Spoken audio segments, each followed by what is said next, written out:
Hello, my small wonders. Are you ready for a story? This one is called How the Rhinoceros Got His Skin by Miles Kelly, illustrated by Darren Parton. Shall we begin? How the Rhinoceros Got His Skin.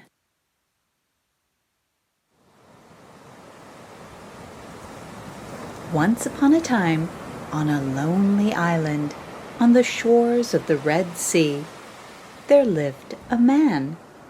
He owned nothing in the world but his hat and his knife and a cooking stove of the kind you must particularly never touch.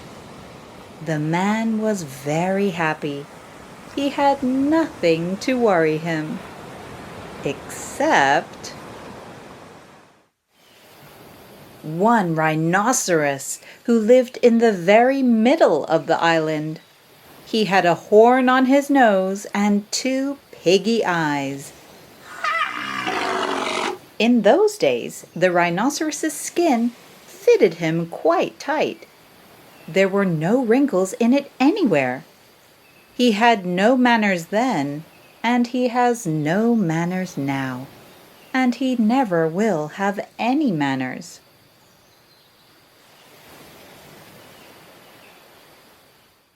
One day, the man took flour and water and currants and plums and sugar and other delicious things and made himself one big cake. It was 2 feet across and 3 feet thick. He put it on the stove and he baked it and he baked it till it was all beautifully brown. It smelled yummy. That's a huge cake, isn't it? Wow.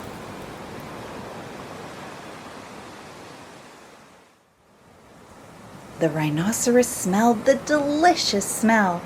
Just as the man was going to eat his cake, along it came. In 2 shakes of a tail, the man climbed to the top of a tall palm tree and hid. Oh, he's very afraid of the rhinoceros, isn't he? The rhinoceros upset the stove with his nose and the cake rolled onto the sand. Then he spiked that cake on the horn of his nose and he ate it all up. Every last crumb.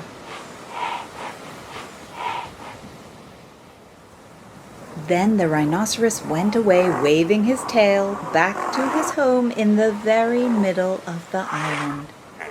The man came down from his palm tree and cleaned up the mess. As he cleaned, he thought of a plan, and he sang to himself, "Them that takes cakes, which the man bakes, makes dreadful mistakes." I wonder what he means by that, do you know? A few weeks later, there was a heat wave in the Red Sea. It was so hot that everybody took off their clothes. The man even took off his hat. In those days, the rhinoceros's skin buttoned underneath with 3 buttons. The rhinoceros took off his skin to have a cooling swim in the sea. Oh, how funny.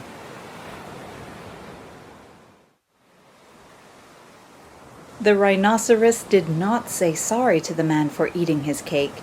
He had no manners then, and he has no manners now.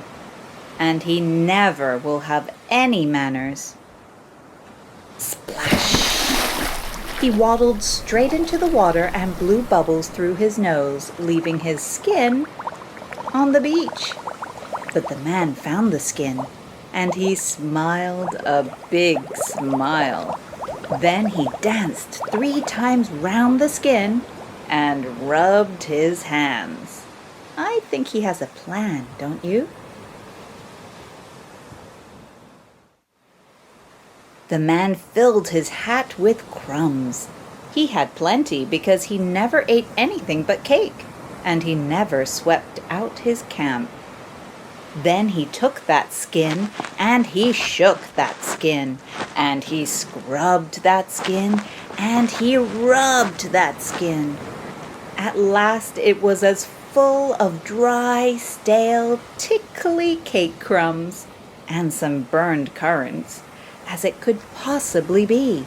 Then the man climbed to the top of his palm tree and waited. When the rhinoceros came in from his swim, he put on his skin and buttoned it up with the 3 buttons. And it tickled just like cake crumbs in bed. Then he wanted to scratch, but that made it worse. Then he lay down on the sand and rolled and rolled. Then he ran to the palm tree and rubbed and rubbed and rubbed himself against it. He rubbed a wrinkle over his shoulder and another underneath, and more on his legs. He even rubbed his buttons right off. It spoiled his temper, but it didn't make any difference to the crumbs. So he went home very angry and horribly scratchy. The man came down from his palm tree and felt quite pleased with himself. From that day to this, every rhinoceros has great folds in his skin and a very bad temper, all because of the cake crumbs inside. Well, that's a funny story, isn't it? Do you think rhinoceroses are all angry, grumpy, and tickly and itchy? If you enjoyed this story, don't forget to like and subscribe, and I'll see you for our next story, my small wonders. Bye-bye.